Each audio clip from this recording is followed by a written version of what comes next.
Hello and welcome to Sporty Jibberish. I'm Jibberish. Jonathan. Right, before we even get going and talk about what we've just done, we're about to go to what we're about to do, which makes no sense if you're currently sat there until you see this. Right, guys, thanks for letting us go. Did you get that in the ear up from the studio? Yeah, we're there, we're all right. Okay, right, okay. Just about to do the big reveal of where Jack's challenge is going to be. I'm a bit apprehensive, I have to say. Are you really? Yeah. You need to get more on the screen, mate. Don't be shy. Don't be shy. You've got to get head's big, isn't it? Move the seat back might help. But yeah, just about to reveal to Jack. He's actually been trying to research different areas around here. You can't even get the seat to work. He's having a disaster. So you think there's a place called? No. I just. Oh, you just presumed because you said it was close to where we are. Yeah, well, that could have been leading you to false senses, considering the session actually doesn't start for another half an hour. I was thinking that, and actually, why would I be in the car when I can see it, we can walk it? So.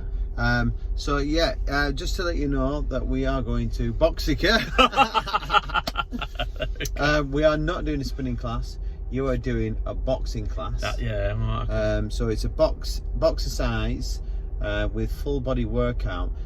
I'm still a little bit limp, but I've got my gear on, all the gear, no idea. Well. I'm gonna try my hardest to get through it with you. But your aim is to complete the 10 3-minute rounds that you're about to do. So, yeah. Okay. So we are almost there. I'm still alive at this point. Okay. So what we'll do is we'll try and catch up before we're about to start. Then as it get going, and then we'll see if we can try and get in between rounds as well and see what state we're in. You do get a bit of a rest, hopefully. Yeah, I don't believe that. So are you ready, Jack? Born ready. Let's go. Okay, right, we are now finally here, Jack, ready for Boxica. We've got Cyrus here, who is one of the owners of Boxica. He's going to tell us a little bit about the gym, because I heard you've not just got the boxing aspect, you've also got a spinning studio as well. Yeah, we have. So this is the boxing and full body studio. So half of the class you're going to be boxing on the water-filled aquabikes over there. Half of it you're going to be doing fitness training over here. 50 minutes, high intensity, lots of fun. No bother for you two fit individuals. I'm so looking forward to it. I am still limp, so it's all about Jack completing the challenge today. But you mentioned there's another area. Yeah, we've got an indoor cycling studio, which is 45-minute class, high intensity, just indoor cycling, maximum calorie burn. We've also got an outdoor area. We do an hour-long strength classes, which is great for athletes like footballers, because it keeps all the muscles strong and stable and keeps the athlete athletic. And we've also got sweat classes as well, which is a boot camp style class. Excellent. They definitely could do a bit of that after the summer. So if anybody's interested and wants to get involved, what's the best thing for them to do? Yeah, just download the Boxica app. Just type in Boxica to the App Store, download it, you'll see the schedule, you'll see all the prices and the memberships, and yeah, come along, have some fun. Excellent. Are you ready, Jack? I absolutely can't. I'm looking forward to it. I am actually genuinely looking forward to it. Really? Right. It doesn't look very exciting, but we'll see. Well, thank you very much. Alright, thanks guys. Thank you, and good luck, Jack. Good luck to both of you. And then 5 and 6, 5 is your weak punch, your weak uppercut, 6 is your strong. Okay? So on the screen there, it's going to tell you 1, 2, 3. So 30 seconds at a time.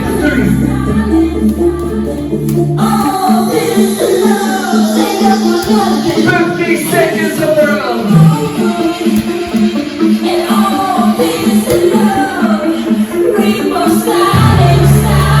Right, loves. Take a deep breath. We've just finished. Just got back in the car. How you feeling? Whew, well, it was hard work. It's good though, enjoyable. Enjoyed it. Main thing though, Jack, you're off the board. You're on the board even, you've got a point. Well done. Congratulations. Right, we're going to go and find somewhere nice, cool, and get a chance to get our breath back before we do the rest of the cast. I've got no breath though. Right, Jack, well, he's finally having a drink because he's finally got his breath back. But lung coming up as well. But hard, but enjoyable. Very much so. It was hard, non-stop, difficult, hard. The boxing bit was good fun. It's good balance between the boxing bit and then the weight stuff. But thoroughly enjoyable. Actually, I pressed myself, got through it, and it was good. Yeah, and the instructor, despite his claiming that he had a bad throw, was non-stop shouting, talking to us, encouraging, dancing. He got a bit excited about that rock song at the end. Yeah, he did. Yeah, he did. But yeah, really, really good. But slightly different gym to probably what you're normally used to, where you probably have the weight section and stuff like that. Just purely classes. And I can hold my hand up now. That's probably the first ever class I've been to in a gym section, because I always have that little bit of a worry that I don't know what I'm going to do. I'm going to look stupid, but I actually felt pretty comfortable in there. Yeah, I think it has something to do. I think you mentioned it in the car just coming back. They're like, it's not pitch black, but it's dark, and nothing's facing each other. There is a mirror in there clearly, but nobody's really that bothered, I don't think. And it was really good, because sometimes I think I don't go to the gym, and other people, sometimes when you've got like people chucking massive weights around you, or just doing the Instagram poses, and you feel a bit like inferior. Yeah. But you certainly wouldn't do there, would you? No, fun. But really good. So if you guys are interested, and we talked to them as well, that they'll do private sessions. So if you've got a team and you want to get a little bit of a giggle on, it'll be hard work, good for the fitness, but I think great for a little bit of team bonding as well. Definitely. You talking about maybe all start doing pre-season, and I think we might do a session. Wanderers, be aware. Watch it out, boys. Watch it out. But, it's thoroughly good fun. So thanks, Boxica, and if you're out around Studio City, get yourself there. Definitely. Right, okay, so apart from obviously just doing this, anything going on with the XLs? We're on a balcony here. Oh, I'm thinking I might get thrown over. If it wasn't so tired, I probably will get thrown over. Yeah, but anything, I'm blaming it on the tiredness, my memory's going. Anything going on with the Dubai Wanderers? Thank you. This week? Well, yeah, with the captain Dave went to the DSL 10 or DSL X, whatever you want to call it, launch meeting on Tuesday evening, I think. I wasn't able to go, work commitments, unfortunately. But it seems going to be like close on 100 teams across the 4, maybe 5 divisions. So that's obviously good, really popular. They've joined forces with JMR. So you know where we play their midweek in the Ramadan tournaments? Yes. I've said this nice little settle. Well, they've gone into business together, partnerships together. I don't really know the ins and outs of that, but so there's going to be plenty of cricket being played. Not sure what league will actually end up being, because there's more teams. There's a bit of a restructure, and there's talk of like the top 1, maybe even the top 1 and 2 being midweek at Ajman at their ground. So it doesn't really suit the model that we want. But nevertheless, I think whatever league we end up in, it will be a step up in quality. And we're still hopeful that we'll also enter, I think their Division 4 or 5, depending on how many they get, is going to become a bit of a social league. Okay. So a little bit probably like Sunday cricket in the UK. So we're looking hopefully to get a side in that as well. So that will start moving apace. So unsurprisingly, they want a deposit for money like about 6,000 million dirhams. Yeah, tomorrow. So they're not sounds getting about it. right. They're not getting it. But yourself also, well, season finished, but you got a bit of a news fact.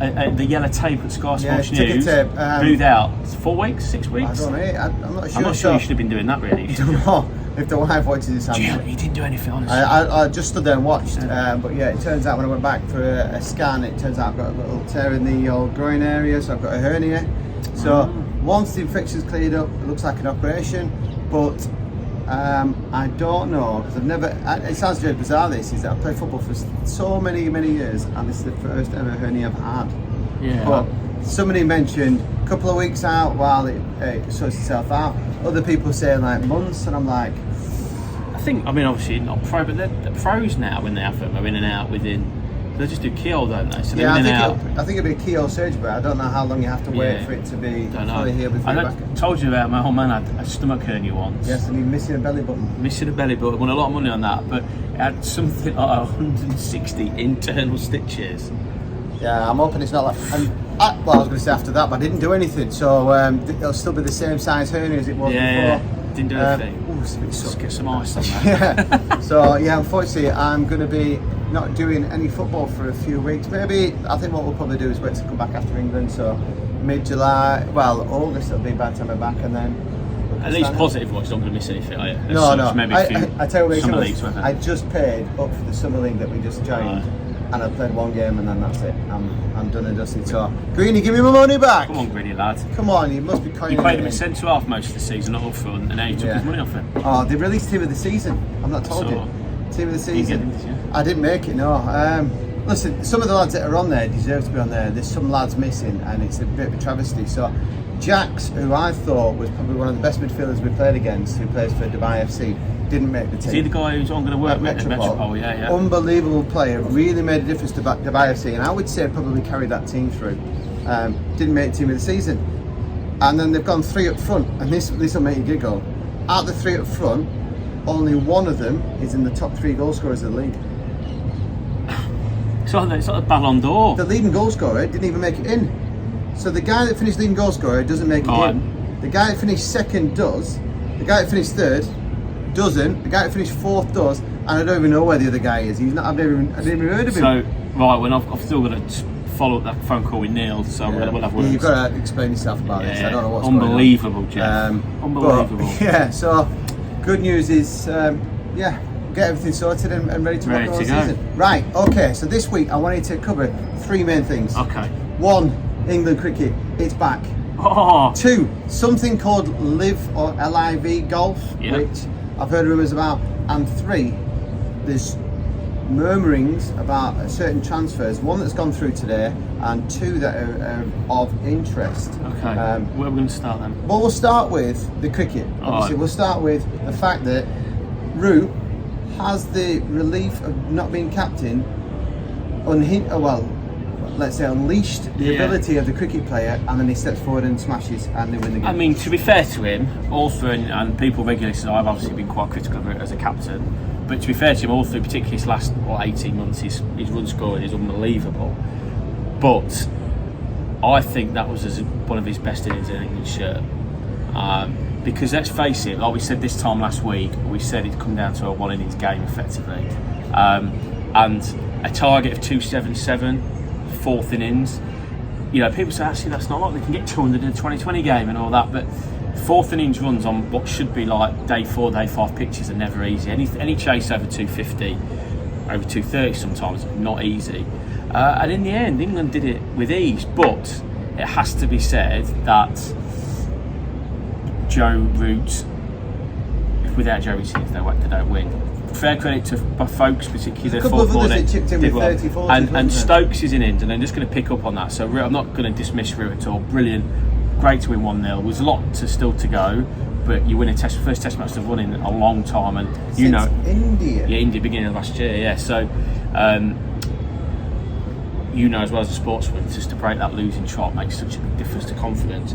There's 2 things. One that I noticed just watching it, the test match, and then one that's sort of come out since. So one was that Stokes' innings of 50 in the second innings was quite pivotal, positive. Chancy, reckless, was actually bowled. Do you like this guy? Yeah, no, but there's a point to this. He was bowled on not many, and look, it was a no ball.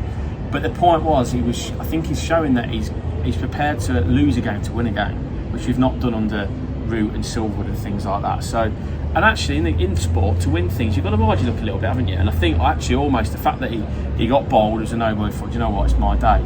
And that changed momentum, and they brought the spinner on to try and rest the seamers. He just whacked him. So that was Stokes at his best in terms of his mentality. I think he'll bat a lot better than he did, but that was really, really pivotal. And then also it's come out since is apparently on the end of the third day, when New Zealand the second day, when looked like England are in a bit of bother, and apparently McCullum was saying that I'm looking forward to tomorrow because if we take 5 wickets quick, we'll win this test match. Not a big chase, I'm excited. And Anderson, who's played a veteran of however many 100 test matches, has come out and said we all left the dressing room excited. He said, whereas years gone by, you know, the fact we've had a bad day with the bat the day before, that's undone the good work. We're staring down the barrel of a massive partnership and still need 5 wickets, and they've got a lead of 230. We've all gone home, gloomy, upset, disappointed, frustrated, all those words. He said, actually, we left the dressing room excited. So I think the fresh air. Correct, and I think the promises that McCullum and Stokes and Key have made already have borne fruit, albeit it's only the start, isn't it? But good win, and they've picked an unchanged team. So Leach has recovered from concussion and he's back in. Beautiful. So starts Friday, tomorrow, or would it be yesterday when this podcast gets released? Yeah, which confuses everybody. So what I've just said could have been undone because England could have been rolled out for 80, staring down the barrel again. But you know, never mind. Excellent. Right, let's go on to. Is it pronounced Live Golf or LIV Golf or Live Golf? I'll be honest, I don't know. We'll go at LIV. So what I've just read now is that the PGA are suspending members that are playing in this competition. I have never even heard of it up until today. So what is this LIV Golf? So essentially it's a breakaway tour. So you know you've got the PGA Tour, which is America, and the European Tour, which is Europe, obviously. And you can, as a pro, you can play on both tours. You eventually got to get your card, etc. So this is a breakaway league that is based out of our neighbours, Saudi Arabia. Okay. By the same people who own Newcastle United. So let's not get into too much of but you know that the history behind that in terms of human rights and all that kind of stuff. So there's an issue there for obvious reasons that some people say, and what we're doing taking that money. Clearly they're offering big money. Yeah. So some golfers have decided, and if you look at them, I would say the majority of the big names are towards the twilight of their career. Sergio Garcia, Lee Westwood, Ian Poulter. Actually, Vets League. Yeah, Phil Mickelson. So the difference is that, so the moral aspect is who's behind it, who's backing it money-wise. Right, that's the moral thing. So some of them, like Dustin Johnson signed up this week, has resigned from the PGA Tour. And so he's decided that's where it is. And let's face it, he was quite honest. He said, I've got to look after my family now. Just out of interest, before you carry on, if this company's set up to do the golf, what are they purpose-built courses just in Saudi, or no, is so are they starts, using the same So it's starting in London tomorrow. So it started in London today, actually, Thursday this afternoon. So it's back. So I'm assuming there's a course in Saudi, but it actually starts in London, and then there's courses in America, some in South America, some in Asia. And I think there's 10 tournaments this year, and they're looking to increase it. The difference being, and this is the bit of it that I quite like, is that it's only 3 rounds, so no cuts like the other big tours. So it's just 54 holes, straight play, off you go. So everybody's got a chance to win. There's obviously huge prize money. The other thing that's interesting is that they're all part of a team. So there was a draft the other night, so look like the IPL Big Bash. So almost a bit like Tour de France. Yeah, yes, very much. So you're individuals, but you're also part of a team, and like it's a little bit like, you know, when you do cross country at school, like 3 count and stuff like that. So if you come first, third, and ninth, you could still win the full tournament. So basically, and I think there's something where like the first round, all of you count or something, and then there's so you kind of like a team knockout as they go along. And I believe as well as we go through, there's going to be for the tournament's going to be knockout match play like the Ryder Cup as we go along. So, which has been talk of that for a while to try and obviously increase the popularity of golf. Yeah. So there's aspects of it that I think I like. It'd be interesting to see how it pans out. It seems a bit rushed. I mean, some of the names are unbelievable, like Team 4 Aces. But anyway, so where are the bad ones at the IPL? Yeah, well, yeah. So there's some aspects of it I like, but obviously I think the big thing is that it's a breakaway. It's almost like a rebel tour. And obviously there's the moral issues behind it and that, but we'll see how it goes. I mean, they've got some big names signed up. Greg Norman is like the CEO principal of it, so he's leading it. But some other big names have said absolutely not. Rory McIlroy has categorically said he's not playing in it. He's not actually gone down other than saying he's more than happy with his life, his schedule, his golf. He's actually said it's not about money for me. I've got enough money. I'm just happy doing PGA, European Tour, playing when I want. But has actually said, but I respect the guys who want to do it. So it's a bit like us, isn't it? You know, they reckon the teacher wages over there are 4 times what we're earning. In the wrong place, mate. Right. So anyway, that's LIV Golf. LIV Golf. I actually, inside the moral issues, it sounds quite exciting. It could be something I'd have a little look into. Yeah. Right. Moving on, transfers. Before we've got an OG giveaway competition, we'll have a quick look at transfers. So, what has just been confirmed today, which by the time this gets to you will be old news, is Matt Targett has just signed a 4-year contract at Newcastle. Newcastle fan, would you be happy with that? I know Kev Fields has posted that he's very happy with that. I'm sat there thinking, this guy he's an alright left back, felt second fiddle to Digne, who again is an alright left back, and you want to be pushing for Champions League football. As you used to say, you ain't winning Premiership having Milner play left back. You ain't getting top 4 having Matt Targett play left back. I agree with you. What I would say is I would say probably fairly shrewd signing, not a great deal of money. They obviously know what he can do. They trust him. He's obviously done all right. But you're dead right. But you're not going to win things. You're not going to challenge with. I mean, I think Digne's quite a good player. I'd rather have Digne than him out of the two. But I don't know. Maybe it's just a sign that they're not going to have to build to those big signings, because let's face it, not everybody's going to come across and live in Newcastle. No, they the money. I mean, like I said to you before, I'd read somewhere a few months back that there was talk of them moving their training base down to London, and then flying people up. Now, I can see from a logistical point of view that's possible, and you could see why they would do it if it attracted, you know, I don't know, if you pay Mbappe, you don't have to live in the North East, you can live in London or Hertfordshire. We're going to have a training facility there. Might do, but from a fan's point of view, that would be rubbish, wouldn't it? Yeah, I don't know. Would fans turn to training ground? Yeah, I mean, I don't Does know. it really matter? I don't know. Interesting. But I think it might be a sign that they're not going to have it all their own way in the transfer market. No, I don't think so. In other news, by the time this drops, this may have already happened, but Inter Milan looking at bring back Lukaku. Yeah. But I think logistically, money-wise, contract is signed at Chelsea, they won't be able to afford him.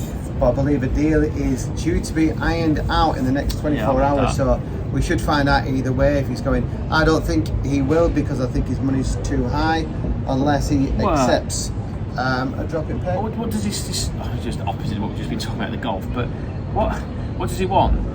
Does he want to go play? If he says that he wants to go play back at Inter Milan because he's not happy for whatever reason, then mate, you have to take a pay cut, pal. But it makes me laugh is that when we talk about a pay cut, he's probably going to be earning, instead of £200,000 a week, £150,000 a week. So which, and over a long term is a lot of money to lose. But the fact you're coining in millions a year doesn't really make that much difference. I don't think. Surely to goodness, I mean, obviously we'll never get there, but surely to goodness, when you get to a point in whatever career you're in and you're earning, you know, your income is millions of pounds a year, surely to goodness it doesn't really matter, does it? And like I said, I just think he's a bit of a sulker, you know. I figured that out, you know. Something's obviously not quite right there, and he's come out and said he wants to go to Inter Milan. Well, put your money where your mouth is, or not your money where your mouth is. Go play, play for free if you're that bothered. So Chelsea fans, I mean, I think he's a good player, but I don't think you'll miss him. Other than where they're getting goals from, because they struggled second half of the season to score goals regularly. I know they ended up finishing third, but if, like we said, if actually Spurs or Tottenham or Man United had gone on a decent run from January, it would have put them under a lot of pressure. I think they'll probably invest in somebody. I think it must make them sit there and wonder why they got rid of Tammy. Yeah, because he's done alright in Italy. But yeah, we'll put that aside. And the other one I wanted to talk about kind of flicks onto one to another is that Bayern have put 2 bids on the table for Mane now. And Liverpool, I think, evaluation around about 43 million. I think Bayern are up to around about 35 at the moment. I think that's going to be accepted pretty soon. I can't imagine they're just going to keep holding out. They're not going to get the 41 or 43. I think 35 would be decent bring back. And then on the back of that, then opens the door up for the next one, which this player I talked about last season, and I thought United were going to go for him, and I think United are looking at him. But I think now that Liverpool will be releasing a striker, they would look at this in with a bit more interest, and that's Nunes Darwin over at Benfica, who can play up front as a number 9, as a goal scorer, big, strong boy, good in the air, and can also drop out onto the wide as well. So he's reluctant to go to United because he wants Champions League football, which is fair enough. And it could be another Uruguayan heading to Liverpool wearing the famous Liverpool kit once again. I don't know too much about him other than what you've said, but seems like he's got good reviews. I'm pretty sure I read this morning when I got up that he said he wants to move now. But 80 something million? No, I don't think they'll pay 80 million. Yeah, I think he's only about 22, 23 maybe. So he's a young. Because I would have thought that, I think you're right, I think the Mane bid will be accepted, and I would have thought that suits both parties to a degree. A little bit cheap, I would have thought. I don't think Liverpool. I think Liverpool in the ideal situation would love to keep him, but if he's dead set on going and you're going to lose him next year for free, if you can cash in now and get Nunes Darwin in, and again, he's not a completed package, which is what Klopp likes to work with, to then mould and sculpt and then get better out of him, then it could be a shrewd bit of business. What about the other one that's been, well, I'll just throw one in before we move on to the competition. Actually, 2 very quick ones. Firstly, it was muted a little bit. There's 3-way potential 3-way, although he's gone quiet on from Liverpool's front because of Darwin. But Gabriel Jesus, Liverpool, Arsenal, and Spurs in the running for it. Yeah, I don't see how he fits in Liverpool. I don't see. For me, I don't see how he fits in with Spurs, because surely, if he's going to leave City, he wants to leave for regular first team football. He's not going to get regular first team football at Spurs. Not with them 2 teams. He's good at Arsenal. Arsenal, because Lacazette's now gone. He's Yeah, gone they've not got a striker. gone back to Lyon. The only other players are Nketiah. Yeah, but he was only a young pup. But you don't want to be relying all your goals on him. So if you was Jesus, then Arsenal seems your better shout. Otherwise, you may as well stay where you are. I'd go Espana. Yeah, but you may as well. If he's going to go second striker to one of those two clubs, you may as well stay where you are because you're guaranteed to be in the running at City. Yeah, you're not as Spurs. No, and I can't see Liverpool even entering that. Then the other interesting one that's come out, I don't know whether you've seen it, is that apparently Spurs have made inquiries with Rashford. At the minute, Man United have said stay away, but it'll be interesting if he gets to know that because I do think he needs a fresh start. Now, is that fresh start the new manager? Possibly. But he definitely, I mean, again, he was not going to be first choice at Spurs, but it's an interesting one, that. Especially if you think about on the right hand side, it'd be a competition if you play him as a right forward. Yeah. But I think for United, Ten Hag would not want to let anybody go right now. No. Want to get everybody in, see where his shape is, where his formation is, where his players are, and then if he decides not good enough, then off they go. Unless, of course, he's got some signings lined up that they've said you can have to release some wages. I wonder if Van Beek is quite happy because he played under him at Ajax and it was very successful. So I don't think he's a good player. I don't think he really got a chance in that. Well, I think I've said before, I don't think it was on Ollie's signing, was it? No. And he made that clear. But it's going to hot up because, like we said, those England internationals going on, which has been checkered this week for England to a degree. It's not that long before the start of the season, is it? No, not far off. Is the transfer window shutting later or earlier then? I have no idea what they're doing with transfer. They just kind of make their own mind up as it goes along anyway. Yeah, and what unfortunate bit of news in international football, the UAE went out. Yes, lost 2-1 to Australia. Australia now have to play another qualifying game against Peru. That's right. In Qatar again. Yeah. It was an air-conditioned stadium. So this is bizarre. This is interesting, isn't it? Because we said last week that people are a bit upset about it because that was their original bid. Yeah. So if they've got those stages of air conditioning, why are we not? I know, because the tournament should start now. Yeah, I was reading it because it has been. If you follow on Twitter, like 80s, 90s football, it's like all been going about that. And I saw a clip, and it made me laugh. It's the opening game of the 1990 World Cup. Can you remember the teams and the results? Were Italy involved? Well, yeah, it might have been on the opening day, I should say. Probably not the opening game because I'm assuming Italy might have played. I've no idea. Argentina, Cameroon won. Roger Miller. Yeah, and can you do that again? That was good. Watch that, Hernie. Yeah. But it showed you when. Can you remember they got two men sent off, and that last one basically assaulted. Was it Kinigia? Yeah, just beat him up. But the figure is, it was a run. It's what England, Terry Fenwick should have done to Maradona 4 years earlier. He's got another one trying to get him, missed it. Second one, the third one's got it. Ain't getting past you're going down there.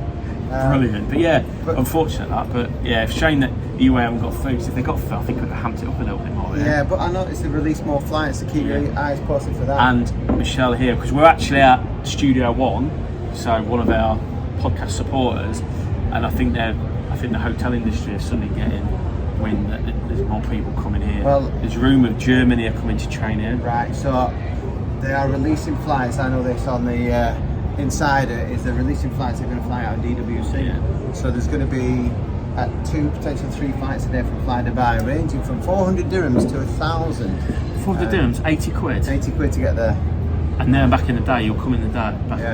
So they're doing a couple of flights a day, so that's interesting news. It's going to happen. Right. I don't think you can get into the country without a ticket, they're saying. This could be like your visa. Oh, well, we'll see. We'll wait and see. Right, OG competition.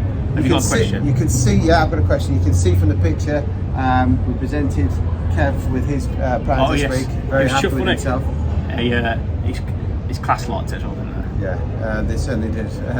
But, right, this week's question, because we've done Boxica, we've gone with a boxing-related question. Prince Nazim Hamid, okay, the year-old legend, fought 38 times, I think, lost 1 fight in them 38. Who did he lose to? Get that answer to us on Instagram, and if you're the first person with the correct answer, some OG gear will be coming to you. Jack can't get his leg up, but we're actually both donning the old OG socks when we were at the gym today. But at the end of the day, Jack, what do we know?